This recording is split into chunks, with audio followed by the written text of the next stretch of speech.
வணக்கம் தமிழ்நாடு அரசுக்கு.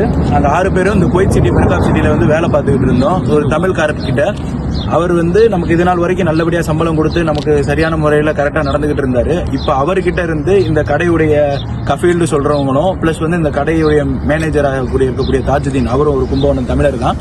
அவங்களும் என்ன பண்ணிட்டாங்க, கடையை வந்து அபகரிச்சுக்கிட்டாங்க. அவங்க கிட்ட பேப்பர் அத்தாரிட்டி இருக்கு, பிளஸ் வந்து அவங்க கிட்ட பேப்பர் ஒர்க் இருக்குங்கிறத அபகரிச்சுக்கிட்டு அவங்க கடையை எடுத்து நடத்தி பிளஸ் எங்களுடைய 6 பேருக்கும் பொய்யான வழக்குகள் தொடுத்து நாங்க வந்து அவங்க கிட்ட வேலை பார்க்க முடியாதுன்னு சொல்லிட்டு, காரணம் வந்து அவர் எங்களுக்கு மென்டலி டார்ச்சர் அதிகமா கொடுக்குறாரு, பிளஸ் வந்து தகாத வார்த்தைகளால பேசுறாரு, அடிக்கிறாரு, சில சித்திரவதையான சில விஷயங்கள் பண்ணிட்டு வர்றாரு. அது வந்து எங்களுக்கு பொறுக்க முடியாம நாங்க வந்து அவர்கிட்ட இருந்து வெளியே வந்துட்டோம்.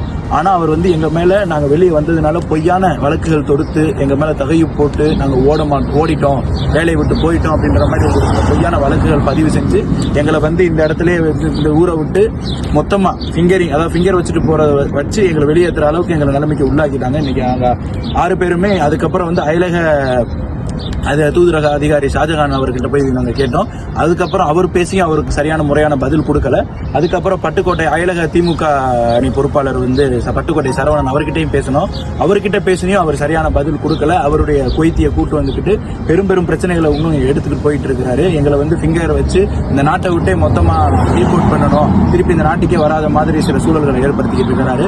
நாங்க 6 பேர் எந்த ஒரு தப்புமே செய்யாத ஒரு நபர்கள் எங்க மேல அநியாயமான பொய்யான வழக்குகள் தொடுத்து எங்களை வந்து இந்த நாட்டை விட்டு அனுப்புறதுக்கான சூழல் ஏற்பட்டுக்கிட்டு இருக்கு. நாங்கள் கடைசி நேரத்தில் தமிழ்நாடு அரசையும் தமிழ்நாடு முதலமைச்சர் அவர்களையும் தான் நாங்கள் நாடி இந்த வீடியோ வந்து உங்களுக்காக பதிவு செய்கிறோம். எங்களுக்கு தயவு செஞ்சு இந்த வீடியோவை பார்த்துட்டு இதன் மூலமா எங்களுக்கு ஒரு நல்ல உதவி கிடைக்குதுன்னு நம்புறோம். எங்க 6 பேர் மேலேயும் தேவையில்லாத பொய்யான வழக்குகள் இருக்கு. எங்க 6 பேர் மேலேயும் ஃபிங்கர் வைக்கிறேன்னு சொல்லியிருக்காங்க. இதுல இருந்து எங்களுக்கு ஒரு நல்ல விடுதலையை தமிழ்நாடு அரசு எங்களுக்கு பண்ணி தரணும்.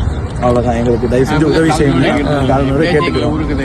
ஊருக்கு அனுப்பிவிட்டா போதும், எந்த ஒரு வழக்குகளும் இல்லாம குடும்பம் பிள்ளைங்க எல்லாம் இருக்கு. எங்களுக்கு எங்க வாழ்வாதாரத்தை எண்ணி எங்களுக்கு ஒரு நல்ல முடிவா நல்ல பதிலா எங்களை எந்த ஒரு கேஸ் வழக்கு இல்லாம எங்களை இந்தியாவுக்கு கொண்டு வர உங்களை அன்போடு கேட்டுக்கொள்கிறேன். பிளே ஸ்டோர் மற்றும் ஆப் ஸ்டோரில் இருந்து பாலிமர் செயலியை QR கோடு மூலம் பதிவிறக்கம் செய்யுங்கள். செய்திகளை உடனுக்குடன் பெறுங்கள்.